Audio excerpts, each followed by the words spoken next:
Hi all, happy Krishnashtami, happy Krishna Janmashtami అందరికీ. ఈ video లేట్గా అప్లోడ్ అవుతుంది. మీరు మీ పిల్లల్ని ఎలా రెడీ చేశారు నాకు కమెంట్ చేయండి. మీరందరూ ఎలా ఎంజాయ్ చేశారు నాకు కమెంట్ చేయండి. మేమైతే చాలా సింపుల్గా ఎంజాయ్ చేసాము. జస్ట్ కేసరి అండ్ పులిహోర చేసి దేవుడికి ప్రసాదంగా పెట్టాను. మా ఇంట్లో చిన్ని కృష్ణుడిని ఇలాగైతే రెడీ చేశాను నేను. 5 minutesలో రెడీ అయిపోయాడు, కానీ ఆ తర్వాత చాలా చిరాకు పడుతూ ఉన్నాడు.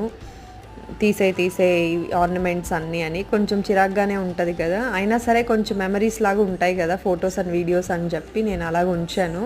కొంచెం ఫోటో తీసుకుందాంరా అంటే ఈ చిలిపి చేష్టలన్నీ చేస్తున్నాడు. నిజంగా కృష్ణుడి చేష్టల్లాగే అనిపించింది నాకు. బాగా అనిపించింది. మీ ఇంట్లో మీ పిల్లల్ని కూడా ఇలాగే రెడీ చేశారా? అండ్ నేను ఈ కృష్ణుని ఇలా రెడీ చేశాను కదా, మీకు నచ్చిందా? నచ్చితే ఒక లైక్ చేయండి, మన ఛానల్ని సబ్స్క్రైబ్ చేయండి. Bye bye.